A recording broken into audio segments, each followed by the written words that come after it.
Amém. João, capítulo 20, versos 30 e 31. O texto sagrado diz assim: Jesus realizou na presença dos seus discípulos muitos outros sinais miraculosos que não estão registrados neste livro, mas estes foram escritos para que vocês creiam que Jesus é o Cristo, o Filho de Deus, e crendo tenham vida em seu nome. Amém. Esse é o texto para a nossa vida aqui, essa noite. Essa semana eu estava assistindo a palestra de um ex-executivo americano. Ele estava numa dessas palestras que é dada sobre tecnologia, evolução, enfim, que fala dessas novidades que são colocadas para as pessoas. E ele chegou na frente de centenas de pessoas, era o seu público, e hoje esse vídeo já está com mais de 100 mil views no YouTube. É uma palestra antiga, tem um pouco mais de 10 anos, mas eu estava assistindo, e ele chega na frente desse público e começa a falar: eu fui uma daquelas pessoas que coloca a identidade nas realizações. Desde os meus 15 anos, eu sou bombardeado com essas informações, essas coisas que são colocadas e impostas para a gente. Eu acreditava que se eu conseguisse aquela casa, eu seria uma pessoa feliz.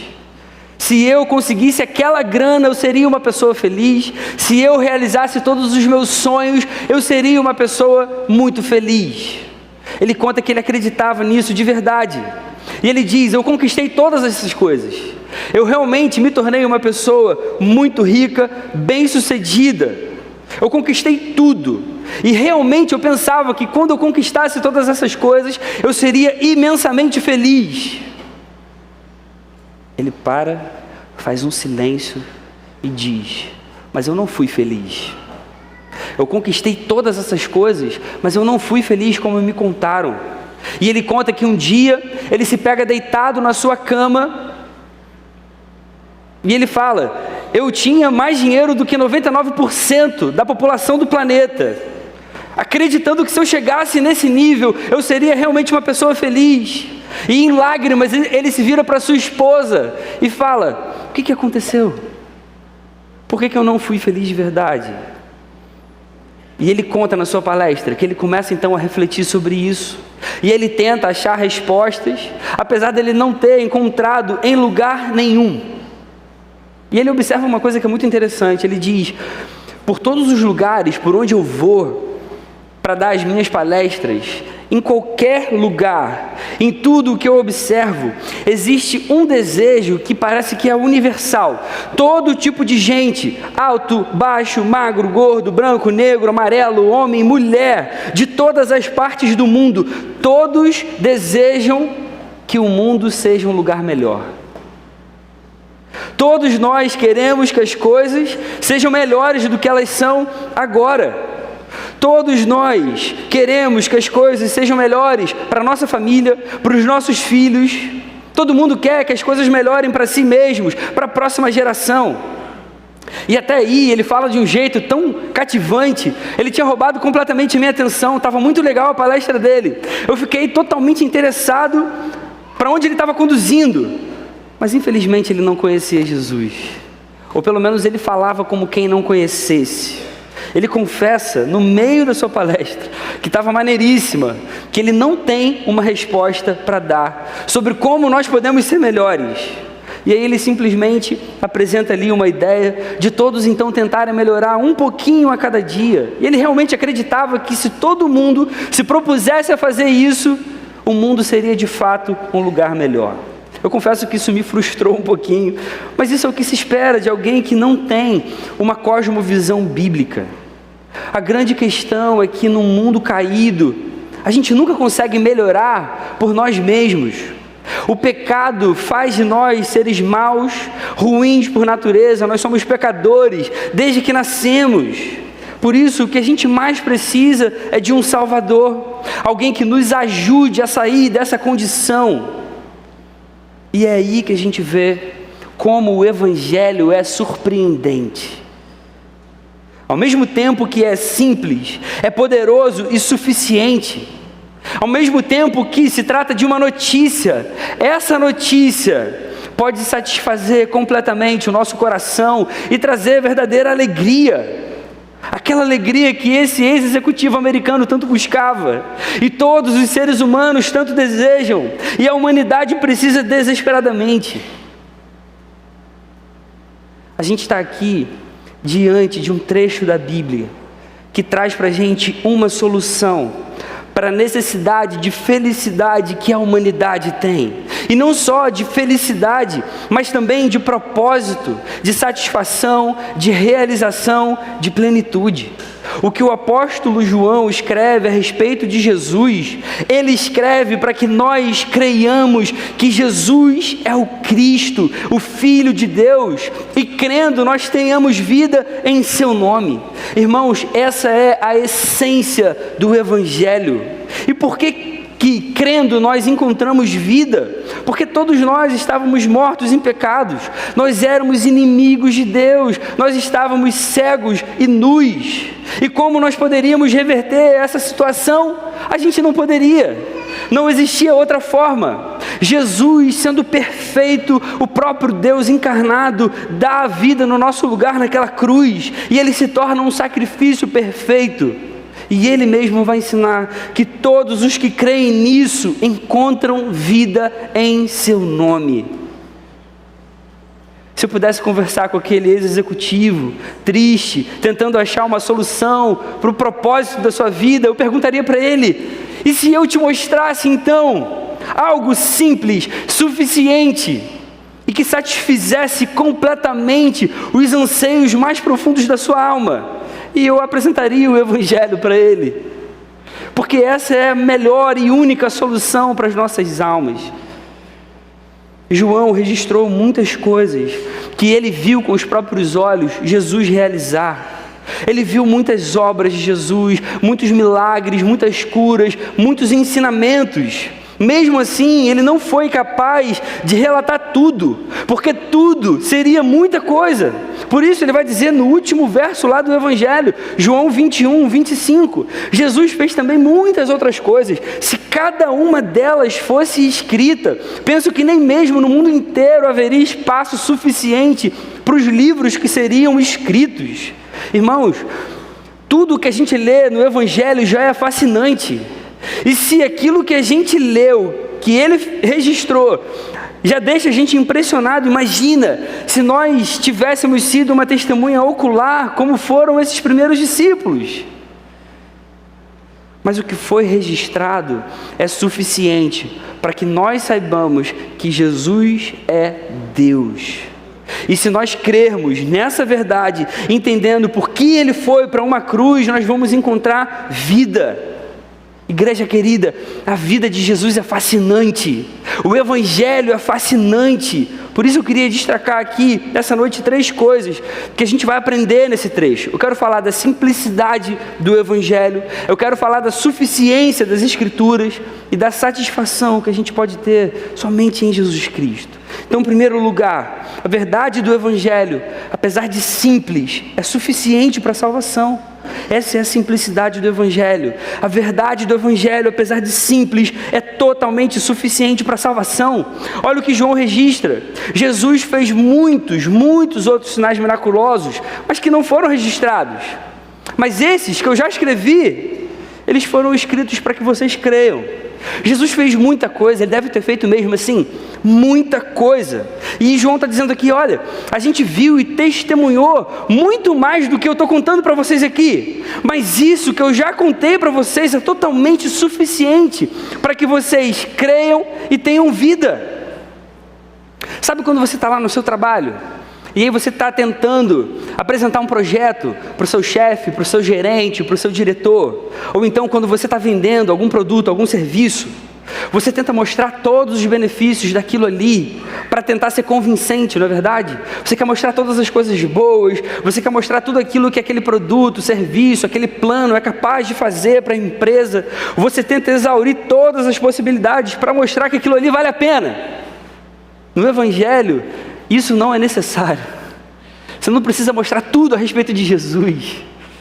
Em Jesus, o fato da gente saber que Ele morreu e ressuscitou é suficiente para nós crermos. Em Jesus, o fato de sabermos que Ele morreu e ressuscitou é suficiente para nós crermos. Irmãos, alguns sinais miraculosos são citados, não só no Evangelho de João, mas nos outros evangelhos também, mas eles são citados para apontar para Jesus, para confirmar que Jesus é mesmo o Cristo. Mas crer que Ele é o Cristo é suficiente para a salvação. Isso é que é o mais importante.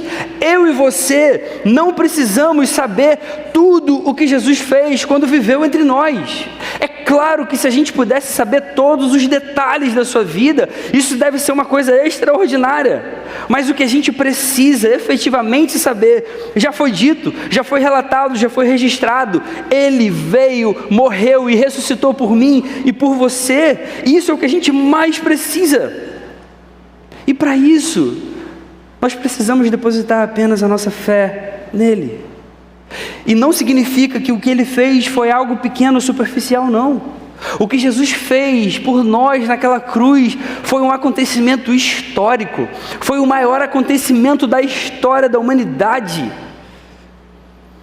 Mas eu e você hoje nos apropriamos dos benefícios que Jesus conquistou para nós apenas pela fé.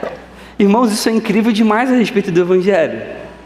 Nós nos apropriamos de todos os benefícios que Cristo conquistou apenas pela fé nele.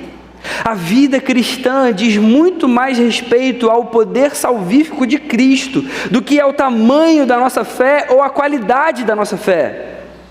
O que mais importa é em quem nós depositamos a nossa fé. Não quanta fé a gente tem, mas em quem ela está. A gente não sabe tudo sobre Deus. A gente não tem condições, nós somos seres humanos limitados, mas o que Ele quis nos revelar é suficiente para que a gente venha a crer e a gente tenha vida em seu nome. A nossa fé, ainda que pequena, precisa estar depositada apenas nessa verdade. Isso é impressionante demais. Imagina se dependesse do tamanho da nossa fé. Imagina 2 judeus conversando antes de tomarem posse da terra prometida. Lembra aquele momento, depois de tantos anos no deserto, Josué à frente do povo, eles estão lá na frente do rio Jordão, Josué convoca toda a Assembleia de Israel e fala: santifiquem-se, pois amanhã Deus fará maravilhas no meio de vocês, no nosso meio. Imagina como ficou o coração das pessoas, do povo, naquela noite anterior. Eu imagino que muitos judeus nem devem ter dormido. Quanta ansiedade, o que será que Deus vai fazer? E de repente você pega 2 judeus conversando um com o outro, e um abre o coração para o seu amigo falando: o que será que Deus vai fazer? Será que a gente vai conseguir mesmo? Será que a gente vai vencer? Como vai ser essa batalha? E se a gente perder? E o outro, mais corajoso, com mais fé, falando para ele: não, nosso Deus é vivo, Ele vai dar vitória para a gente sim, vamos ficar firme. E no final, tudo acontece como aconteceu, os 2 são salvos, porque creram.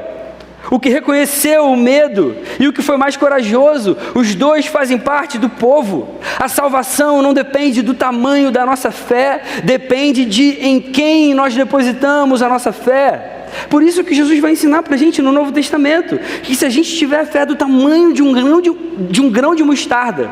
Você já viu um grão de mostarda? É uma bolinha assim que você nem veria daí se eu tivesse com ela na minha mão. A gente consegue mover uma montanha do lugar. E é por isso que a gente pode então falar da simplicidade do Evangelho, porque a fé é o requisito para a salvação. Tudo depende dele, do nosso Senhor, do nosso Salvador. Segunda coisa, a palavra de Deus tem tudo o que a gente precisa para crer e viver. A palavra de Deus, a Bíblia Sagrada, tem tudo o que eu e você precisamos para crer e viver. Nós não precisamos de sinais o tempo todo. A gente não precisa de milagres o tempo todo. Nós precisamos ler esse livro cada vez mais. Eu e você precisamos ler esse livro mais e mais.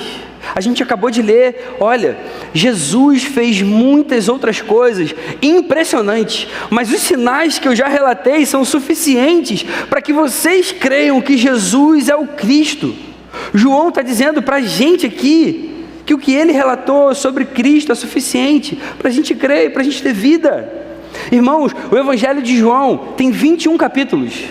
Na minha Bíblia de papel, eu contei essa semana para poder colocar aqui, tem 31 páginas. 31 páginas não é nem um livro padrão hoje do nosso tempo. Hoje um livro médio tem 150, 200 páginas. Um livro de 31 páginas. O que esse livro me conta nessas 31 páginas, de relatos de alguns milagres, de alguns feitos, ensinamentos de Jesus, é suficiente para me garantir que Ele é o Cristo. Isso é incrível demais. Crer nessa verdade, no Cristo revelado em Jesus, entendendo que Ele morreu e ressuscitou para que os nossos pecados fossem perdoados, isso é o que nós precisamos para ter vida em Seu nome. Sabe o que a gente aprende com isso? Que o que está escrito é o que importa. Irmãos, o que está escrito é o que importa. Você acha que nesse livro, dessa grossura, teria tudo a respeito de Deus, de um Deus que é infinito, de um Deus que é totalmente grandioso, poderoso, soberano, o Criador de todo o universo? Como a gente falou aqui agora há pouco, a gente não sabe tudo sobre Deus, a gente sabe o que Ele quis nos revelar, e o que Ele quis nos revelar é suficiente para nos salvar, é suficiente para nos reconciliar, é suficiente para nos mostrar o quanto nós somos amados por Deus. O que Ele nos revela, nos mostra o Seu caráter, e muitos atributos perfeitos e santos. Irmãos, a palavra de Deus é o que a gente precisa em nossa vida. A palavra de Deus é o que a gente mais precisa em toda a nossa existência. Por isso é essencial a gente ler a nossa Bíblia todos os dias. Tem que ser algo diário. A gente precisa aprender cada vez mais sobre a vontade de Deus. É nessa palavra que a gente vai encontrar as respostas para aquilo que a gente precisa, para os nossos questionamentos, para as decisões que a gente precisa tomar. É nessa palavra que a gente vai encontrar sabedoria divina para tomar decisões importantes no dia a dia. É nessa palavra que a gente consegue encontrar descanso para a alma. É nessa palavra que a gente entende que a vontade de Deus é muito maior e muito melhor do que a nossa própria. A palavra de Deus tem tudo o que nós precisamos para crer e viver. Aí talvez você esteja pensando, Felipe, mas na boa, eu preciso de uma resposta específica na minha vida. Específica mesmo, eu quero saber se eu continuo ou não nesse meu namoro. Poxa, eu peço para Deus, Ele não está me mostrando de uma forma específica. É para eu namorar essa pessoa ou não? E eu pergunto para você de volta, como Ele não mostra isso para você de uma forma específica na palavra? Ele já te mostrou quais são as características que você deve buscar numa pessoa para você se casar. Eu pergunto a você, essa pessoa que você está olhando, desejando, está pensando, ela tem essas características? Se enquadra num homem de Deus, se enquadra numa mulher de Deus? Você gosta da companhia dessa pessoa? Essa pessoa te aproxima de Deus ou não? São perguntas que você pode fazer. E você consegue tomar uma decisão de uma forma específica e clara. E a palavra está te dando a condição de fazer isso. São perguntas que a palavra nos ensina a fazer para tomarmos decisões sábias. Ah, mas Felipe, calma aí, cara. Eu quero uma resposta mais clara, mais específica. Se eu devo mudar de cidade ou não, por conta de um emprego novo. Deus parece que não me mostra de um jeito específico. Como não? Ele já mostrou para a gente que o mais importante não é onde nós estamos, mas que nós vivamos para a sua glória onde nós estivermos. Isso então, obviamente, por consequência, deve envolver, por exemplo, a proximidade de uma igreja saudável. Esse lugar novo, que vai te dar um emprego novo, em outro lugar, em outro estado, em outro país, tem uma igreja saudável lá perto, que você possa servir, que você possa viver, que vai te aproximar de Jesus. Além disso, a palavra já ensina pra gente que a ganância não pode ser aquilo que nos norteia. Isso seria sim pecado. Se é só por uma questão de dinheiro, vale a pena a reflexão. Então, irmão querido, irmã querida, se você já pesquisou, por exemplo, esse possível novo local, tem uma igreja saudável lá, se você vai poder servir a Deus, vai ter irmãos que vão caminhar contigo, o seu desejo não é unicamente movido por ganância pecaminosa, vai nessa. Deus te abençoe nesse novo lugar. É claro que existem consequências e a gente vai sempre arcar com as consequências da nossa decisão. Pode ser que você fique distante da sua família, em alguns casos. Você vai ter que fazer novas amizades, mas essas coisas não são antibíblicas. Você ficar longe da sua família não é algo que entristece a Deus necessariamente. Esse é o ponto, irmãos. A palavra de Deus tem tudo o que a gente precisa para crer e viver. A grande questão é que às vezes a gente faz as perguntas erradas. Esse é o ponto. Nem sempre a gente vai ter uma resposta específica para a pergunta que a gente está fazendo para Deus, mas sempre a gente vai ter os princípios norteadores suficientes para que a gente tome uma decisão sábia que agrada a Deus.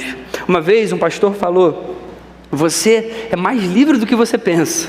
Isso é verdade, você é mais livre do que você pensa. Você pode tomar decisões, mas quanto mais encharcado da palavra de Deus você tiver, mais sábio você vai se tornar para tomar decisões sábias. Decisões que te aproximem mais do Senhor, decisões que façam de você uma pessoa que ama a Jesus. Irmãos, as Escrituras têm tudo o que nós precisamos para crer e viver. Terceiro lugar, a necessidade das nossas almas é satisfeita unicamente em Cristo, não nos sinais que Ele pode fazer. A necessidade das nossas almas está no nosso Senhor, não nos sinais que Ele pode nos dar, não nos milagres que Ele pode fazer por nós, não nas coisas que Ele pode fazer pelo bem da nossa família, dos nossos queridos, até do nosso próprio coração. Jesus fez muito mais do que o que está registrado aqui, mas esse pouco que Ele fez e que foi registrado é suficiente para dar tudo o que mais importa para mim e para você, o próprio Jesus. Isso é o que mais importa. O objetivo dos sinais, o objetivo dos milagres é apontar para o fato de que Jesus é o Cristo. Esse é o objetivo, e isso é que é relevante. Ele pode fazer muitos milagres, Ele pode fazer muitos sinais, Ele pode curar qualquer doença, Ele pode resolver todos os seus problemas, mas o mais importante é que nós creiamos nele, creiamos que Ele é o Cristo e tenhamos vida. Isso é o mais importante, é isso que Ele espera que aconteça no nosso coração. Esse é que é o sentido da afirmação de que Jesus é maior e melhor do que as suas bênçãos. Irmãos, a maior bênção que nós podemos receber de Jesus é Ele próprio. A maior bênção que você pode receber do Senhor é a sua própria presença. A palavra nos ensina que dele, por ele e para ele são todas as coisas. A vida é assim. Nós fomos feitos por ele e para ele. O apóstolo João não se preocupou se ele deixou algum milagre de fora do registro, porque isso não era o mais importante. Talvez ele até tenha pensado nisso aí, por isso que ele vai talvez colocar esse último verso no Evangelho. Olha, Jesus fez muitas outras coisas, nem mesmo no mundo inteiro haveria espaço suficiente para os livros que seriam escritos. Eu te pergunto, por que então que não houve essa preocupação em pelo menos tentar escrever tudo? Escreve tudo, mas bota menos detalhe. Porque o que verdadeiramente importa para mim e para você é crer que Jesus é Deus. É isso que importa, irmãos. O que foi falado sobre Ele já é suficiente para que a gente chegue a essa conclusão. É isso que importa para o nosso coração. A questão para nós não é saber se os milagres que foram feitos aconteceram realmente ou não. A questão para a gente não é saber se os relatos bíblicos são fidedignos ou não. A gente sabe que é, não é essa a questão. A questão é, sendo Ele o Cristo, como está registrado aqui, eu e você cremos ou não cremos? Esse é o grande ponto, irmãos. Essa é a resposta mais importante que eu e você devemos dar. E ela precisa ser demonstrada em tudo o que a gente faz, em toda a nossa vida. O que foi relatado a respeito de Jesus foi relatado apenas para a conclusão mais importante, para que nós creiamos que Ele é o Cristo e assim nós tenhamos vida em Seu nome. Irmãos, essa afirmação precisa queimar nos nossos corações. Jesus é o Cristo. Que glória que é isso! Jesus é o Cristo, Ele é o único e perfeito Deus, Ele morreu naquela cruz no nosso lugar. Não me importa se ele fez muitos outros sinais que não foram relatados aqui. Eu até queria saber por curiosidade. Mas sendo Ele o meu Senhor, eu creio que Ele deu a sua vida numa cruz e me salvou. E é por isso que a necessidade da nossa alma é satisfeita unicamente em Cristo, não nos sinais que Ele pode fazer. Diante disso, irmãos, queria trazer 3 aplicações para a nossa vida essa noite. Em primeiro lugar, faça da simplicidade do Evangelho a coisa mais satisfatória, mais valiosa, mais poderosa da sua vida. Faça da simplicidade do Evangelho a coisa mais importante para você. Quando você estiver passando por alguma dificuldade, por algum problema, recorra ao Evangelho antes de tentar resolver com as suas próprias mãos, com a sua própria força. Antes de se desesperar com alguma situação, traga à memória quem é Jesus para você. Traga à sua mente o que Ele já fez por você. Como Ele te ama, Ele já demonstrou isso numa cruz, Ele já te salvou, Ele já perdoou todos os seus pecados, Ele resolveu o seu pior problema. Dificuldades, todos nós vamos ter ainda, e muita, enquanto a gente ainda estiver vivendo nesse mundo caído. A palavra nos alerta sobre isso. Desde que o pecado entrou no mundo, tudo ficou assim mesmo, tudo ficou muito ruim, tudo ficou distorcido, irmãos. A queda é que é responsável pelo nosso filho ficar doente. Você que tem filho pequeno, você sabe como é ruim, o nosso coração fica apertado. Isso é culpa da queda. A queda que foi responsável por casais hoje brigarem e parecer não conseguirem se resolver. A queda que é responsável pela ganância encher o coração e a gente desejar mais as coisas desse mundo do que as coisas de Deus. A queda que é responsável pelas ansiedades que a gente tem, pelas crises de pânico que a gente tem, pelas preocupações e pelas doenças.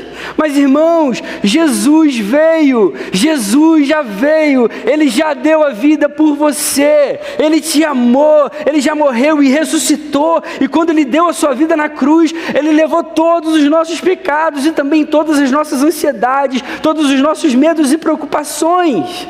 Por isso Ele hoje fala, o que a gente vive nesse mundo é passageiro, mas a nossa vida não é aqui. A gente espera esperançosamente pela eternidade. A nossa vida está lá. Nós precisamos crer no Senhor. E lembram que a gente já falou aqui essa noite, o que importa não é o tamanho da nossa fé, mas em quem nós depositamos ela. Irmãos, a grandeza, o poder, a majestade de Jesus é o que torna o Evangelho algo simples. É simples do nosso lado.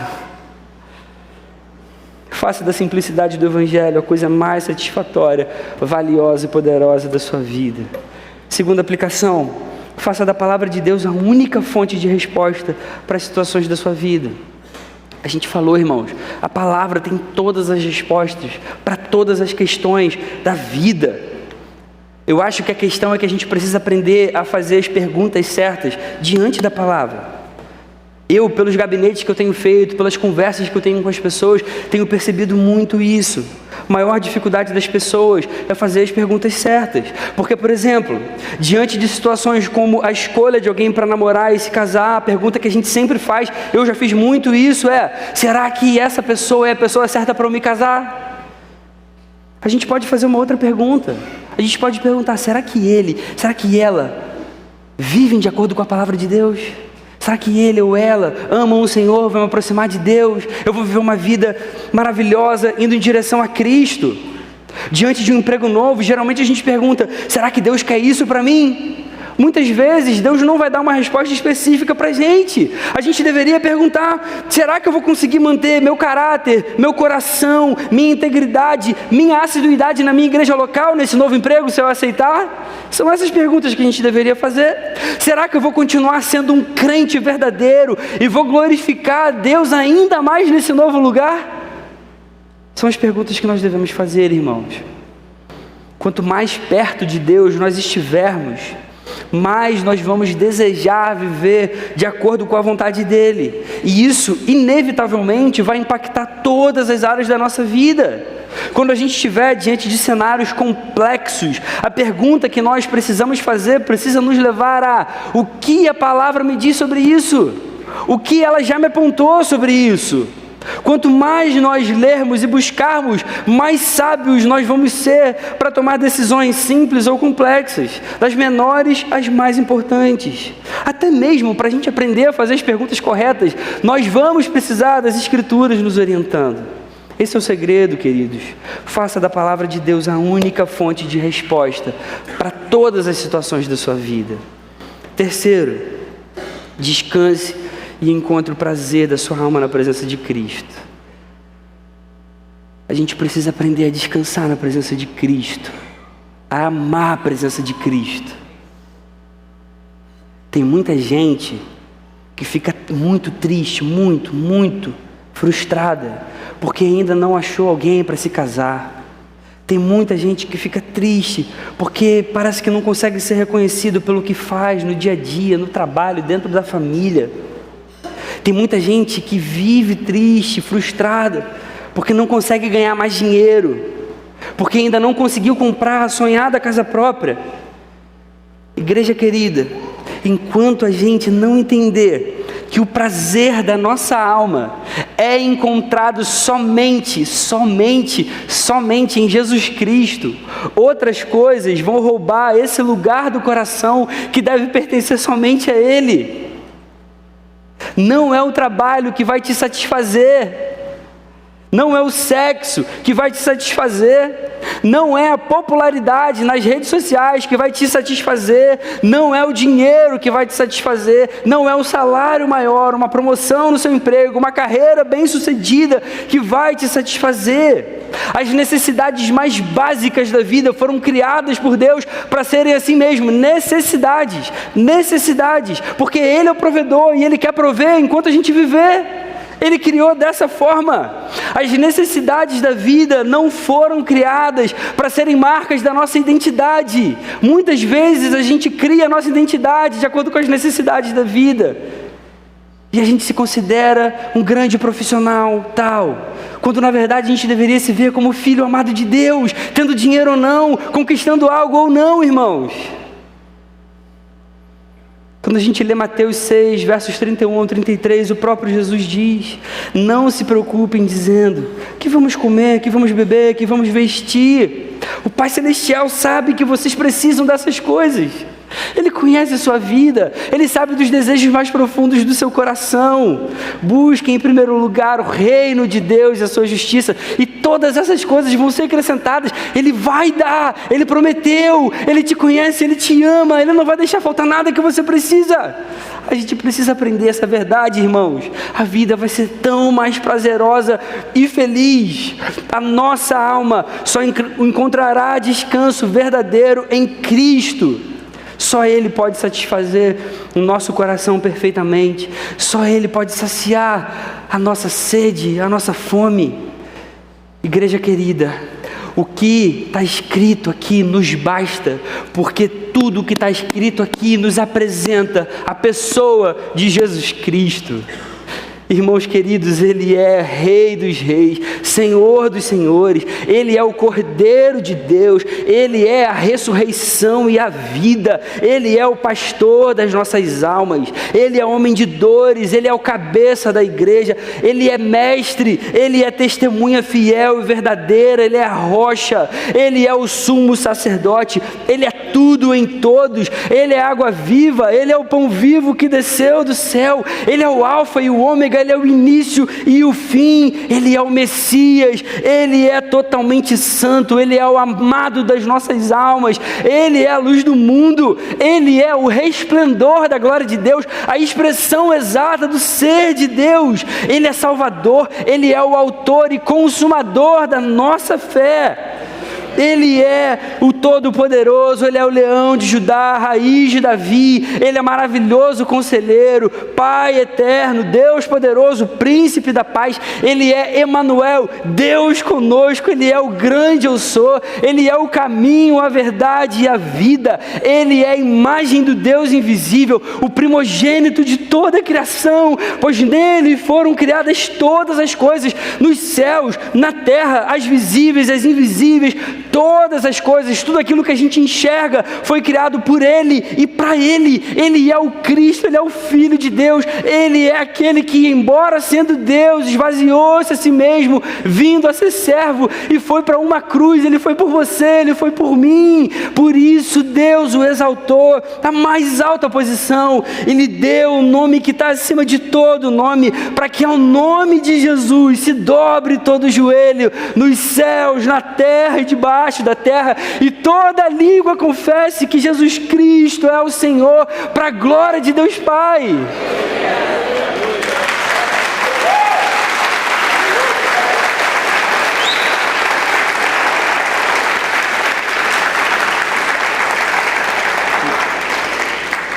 Esse é o nosso Senhor, irmãos. Se isso não for suficiente para trazer o maior prazer das nossas almas, a maior alegria do nosso coração, nada nesse mundo vai ser. Toda a glória seja dada a Ele para todo sempre. Senhor, obrigado pela Tua palavra, obrigado por quem Você é, para a Sua igreja, para cada um de nós. Nós te amamos com todo o nosso coração, Senhor, toda a vida pertence a Você. Ajuda a gente a encontrar toda a alegria, todo o prazer e o descanso das nossas almas na Sua presença. Nós te amamos, Senhor, e queremos viver para a Sua glória. Faz de nós servos que te amam e que vivem para Você, Deus, em todo o tempo, até o fim da nossa vida nesse mundo, Deus. Faz assim no nome de Jesus. Amém.